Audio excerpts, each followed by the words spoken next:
bakar rokok dulu, kita santai agar cerita di Walang ini dia ada asapnya dan lain sebagainya. Ya, asap perubahannya.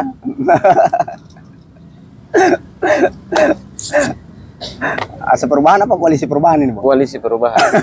Coba tes ya, gudang garam satu dulu. Mau lagi dembeta Bung Rey di Walang Bacarita. Malam ini katong bacarita soal masalah politik di negeri ini.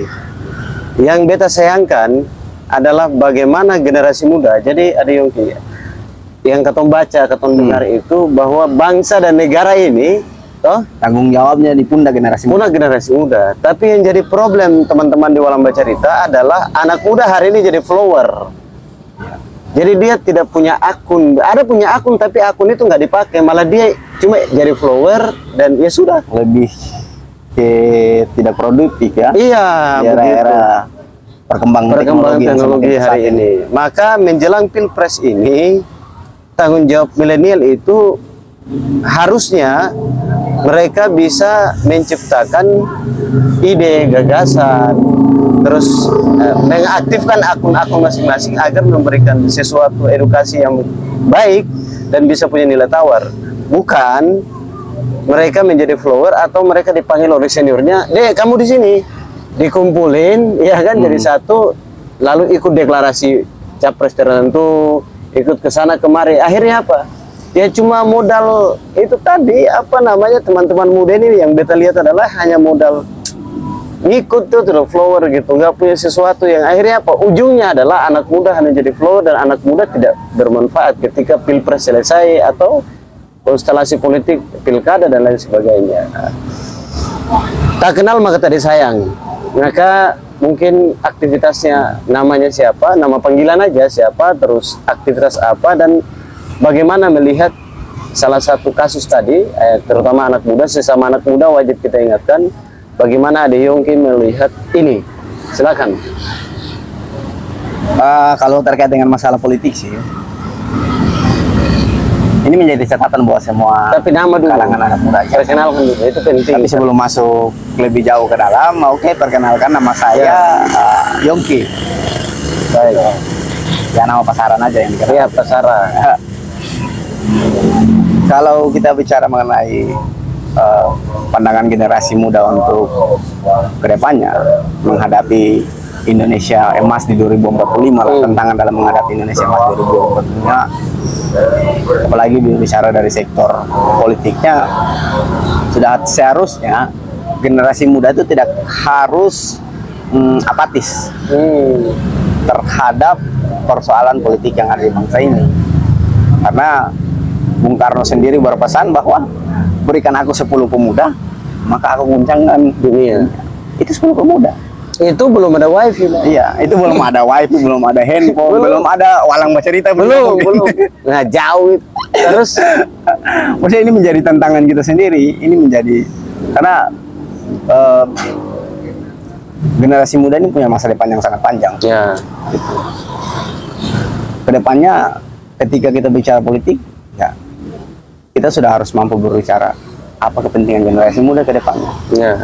Bukan hanya persoalan mengalihkan hak suaranya yang diatur dalam konstitusi untuk bagaimana mengarahkan kepada salah satu kandidat capres dan cawapres, tidak. Tapi kepentingan daripada capres dan cawapres ini yang mengarah ke generasi muda itu apa? Ya. Tawaran ide dan gagasannya untuk anak muda, apalagi untuk ke depan. Untuk dia menghadapi tantangan Indonesia emas di 2045 lah. Karena kalau mau kita identifikasi kondisi anak muda saat ini, bisa dibilang bahwa hari ini kita bisa lihat dari sektor ketenagakerjaan aja lah. Dari sektor ketenagakerjaan mungkin kita bisa lihat bahwa banyak yang menjadi catatan perbaikan. Catatan perbaikan dalam artian apa? Kalau mau diidentifikasi dari hampir sebagian besar negara-negara Asia, ya Indonesia menjadi dari sektor, kalau dari sektor ketenagakerjaan itu Indonesia masih tinggi di tingkat angka penganggurannya. Nah, itu kan menjadi catatan untuk bagaimana kita melakukan perbaikan. sehingga produktivitas dari anak muda itu harus dikembangkan, baik dari segi UMKM, Ya, dari segi kepemimpinan. dari segi kepemimpinan, Dan dari yang segi terpenting pemikirannya kepemimpinan. pun juga harus dikembangkan gitu. Kalau seandainya kita bicara generasi tantangan Indonesia Emas 2045, sudah sewajarnya kita bicara tentang masa depan kita. Ya, betul. Anak muda ya. Anak muda hari ini.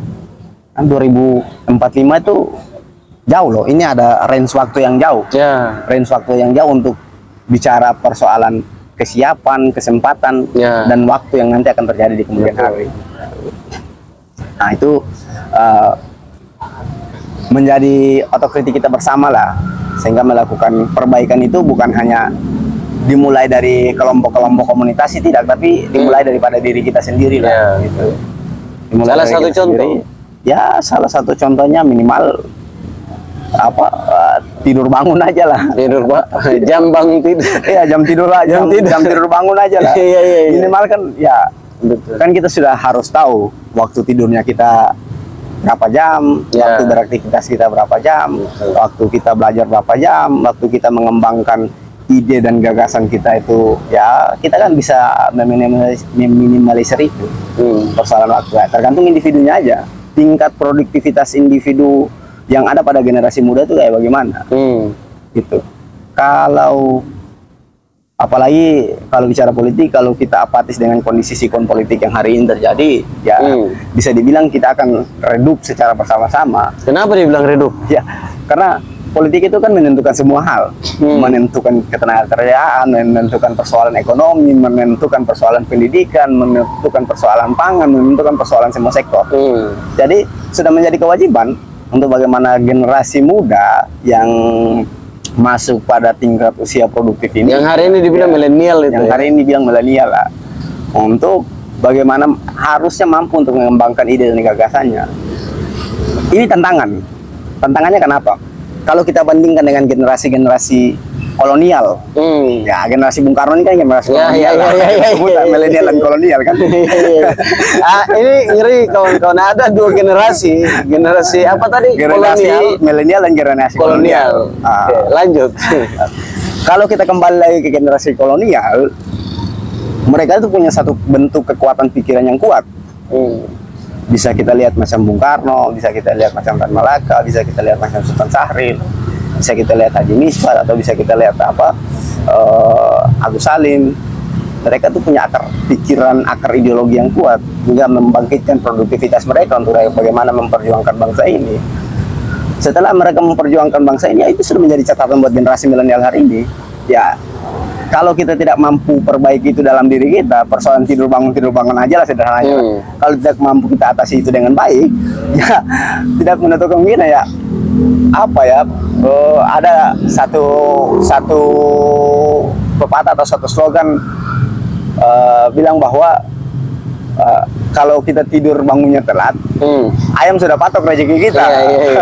Atau Gitu kalau di TikTok itu bilang, kok jangan tidur terlalu miring. Nah, jangan tidur terlalu miring, itulah. Iya. Ya, masa depan ini kan ada pada individu kita masing-masing. Gitu. Kalau bicara tentang kedepannya, ya hal yang paling mendasar itu kita bicara tentang kesiapannya ini, baik dari segi intelektualnya, dari segi emosionalnya, itu sudah harus mampu dikontrol di dalam individu kita Masing-masing. sebagai pemuda, individu masing-masing. Ada Yongki, jadi begini, hari ini ada organisasi mahasiswa dan organisasi baik eksternal maupun internal di kampus. Salah satunya De Yongki sebagai kader HMI ya. Itu kan punya tanggung jawab besar untuk bagaimana memfasilitasi teman-teman milenial ini untuk ya harus mereka berkembang dan lain sebagainya. Tantangannya apa sih sampai hari ini kok ini tidak berjalan dengan maksimal, itu yang pertama. Yang kedua, bicara dari soal tadi ada contoh generasi kolonial ini, kan ini bagus nih. Iya kan, kenapa sih, apa yang kurang sih, atau apa yang tidak terjadi di zaman milenial ini atau di era generasi milenial ini? Tapi sebelum jawab, bakar rokok dulu, kita santai agar cerita di Walang ini dia ada Ya. asapnya dan lain sebagainya. Ya, asap perubahannya.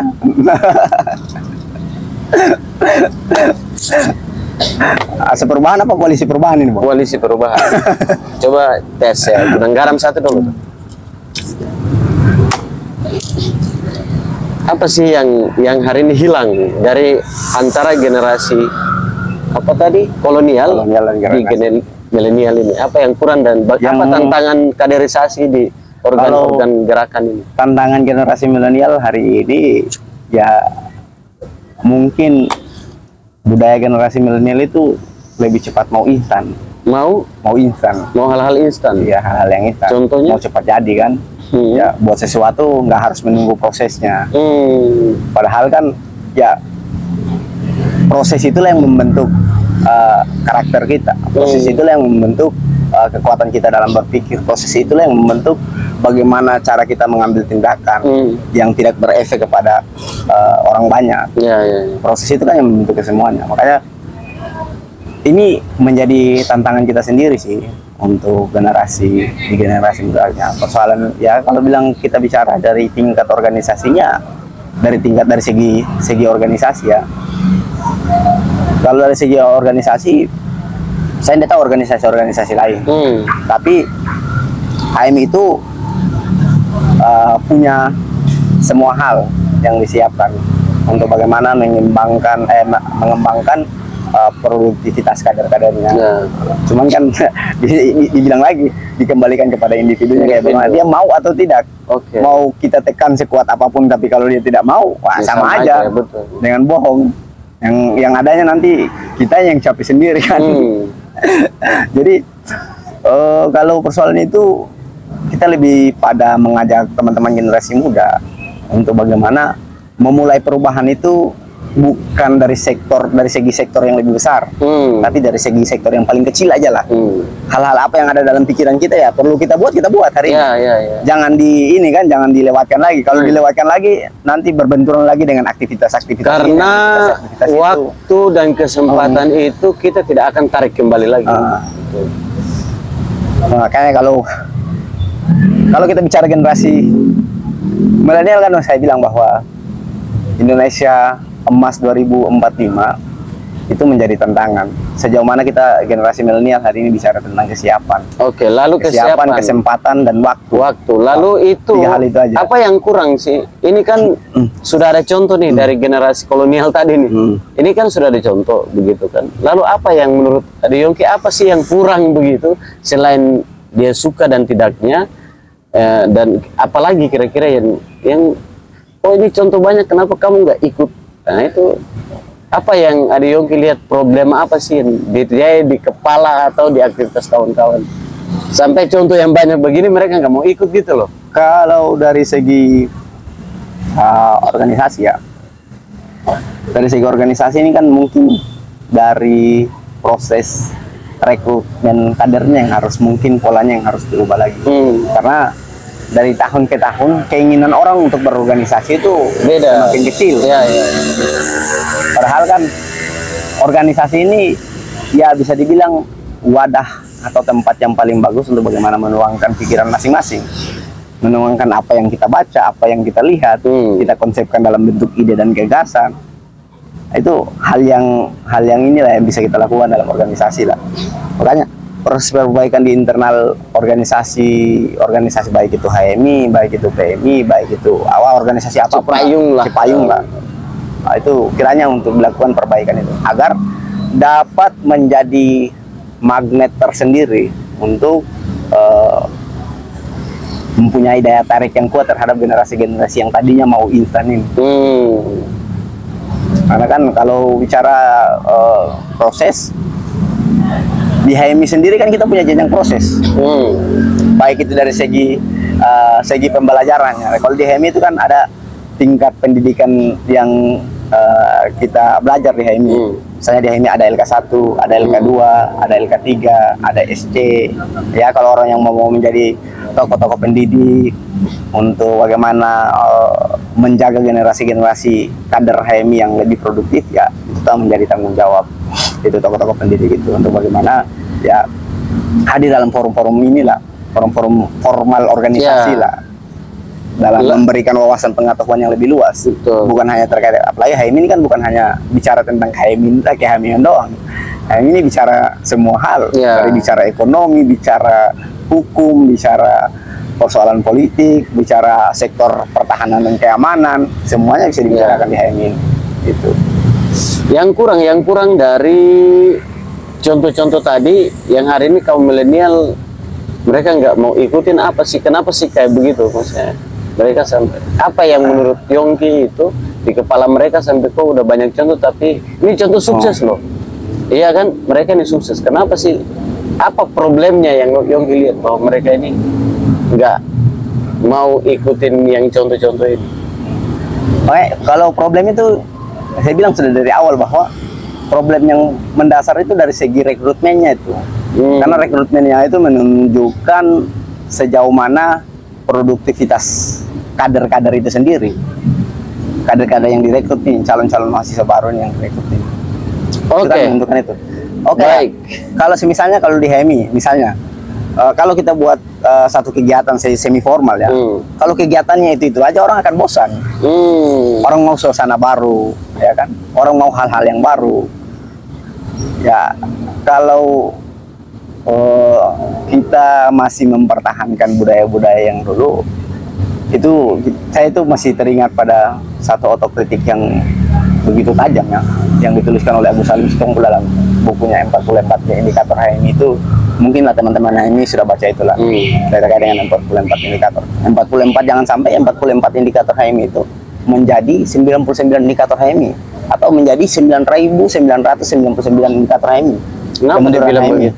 Nah, karena kan makanya dibilang kondisi kita berorganisasi sudah harus mampu berkembang, bukan hanya berkembang dari segi pemikirannya, berkembang dari segi cara beradaptasinya pun juga kita harus mampu beradaptasi dengan itu. Kelompok-kelompok ini, kelompok-kelompok milenial tadi yang maunya instan, maunya apa dan lain sebagainya, itu yang harus kita mampu perbaiki, kita mampu benahi secara bersama-sama.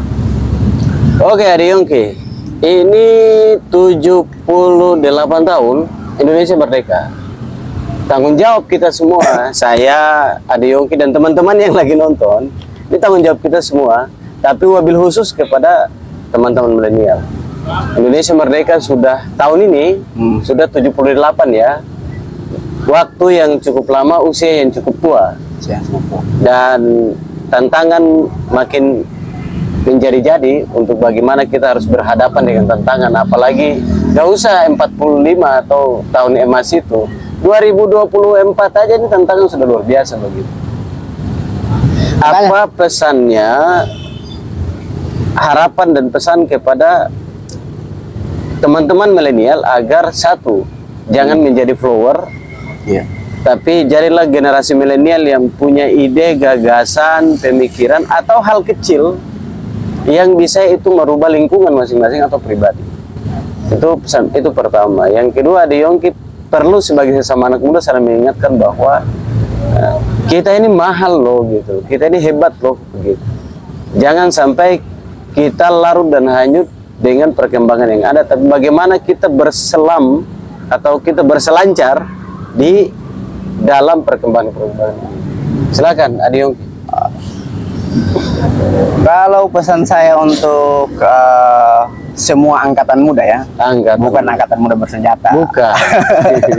Kalau angkatan muda bersenjata itu berat. terlalu semi otoriter. Takutnya sistem pengontrolan dirinya tidak kuat, saling bisa rawan. Iya, bisa rawan itu. Kalau pesan saya kepada generasi muda,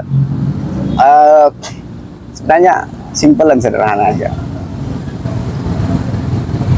Perubahan itu dimulai dari diri kita sendiri. Semua tantangan yang nanti kita hadapi ke depannya bisa dilihat daripada sejauh mana proses ataupun pengalaman, baik itu dari semua bentuk pengalaman lah. Itu yang menjadi tujuan untuk bagaimana melakukan perbaikan dalam generasi muda ya. Karena kalau mau diberikan catatan sih banyak sih catatannya untuk kasih dua aja.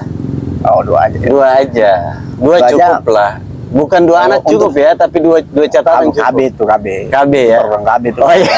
Program ya, program Yahudi itu. Oke, dua catatan. Dua catatan. Catatan pertama, mari kita lakukan perbaikan itu mulai daripada diri kita sendiri sebelum kita masuk pada kelompok-kelompok komunitas yang lebih besar. Ya. Itu pertama. Kedua, apa yang kita pikirkan hari ini oleh generasi muda harus secepat mungkin untuk direalisasikan dari segi apapun, dari segi pengembangan usaha ataupun dari segi apapun. Terus yang ketiga, sebagai generasi muda itu tidak harus apatis atas kondisi politik hari ini, karena generasi muda adalah agen of change, agen perubahan yang menentukan perubahan bangsa ini. Gitu.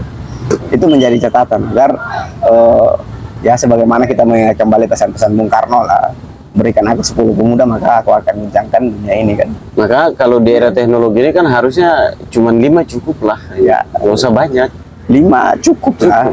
Karena dulu nggak ada wifi aja, nggak ada paket internet aja, Iya. butuh 10 gitu. Ya kalau di era perkembangan teknologi ini ya dikurang lah, dari 5 kurang 5. Iya, Dari 10 kurang 5. kurang 5. Dari 10 Itu kurang sudah 5. cukup. Kalau 5 kurang 5 0. Oke, kawan-kawan, itu saja dari Walang Bacarita.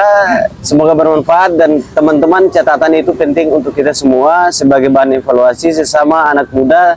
Tugas kami dari Walang Bacarita dan tugas Yongki sebagai generasi muda hanya mengingatkan semua kembali kepada pribadi masing-masing. Tapi hal menarik adalah kalau tidur Jam tidur bangunnya telat, maka dipatok ya, ayam. Ya, rezeki kita dipatok ayam. Iya, lah. jadi atau rezeki kita biasanya seandainya kalau aktivis ini, kalau tidurnya enggak bangun jam 6 pagi, bisa jadi ya aktivis yang lain udah bisa patok. Bisa patok rezeki. Itu yang terpenting kawan-kawan. Catatan itu dari semua kembali kepada diri masing-masing dari Walang Bacarita untuk Indonesia. Terima kasih. Ade Yongki.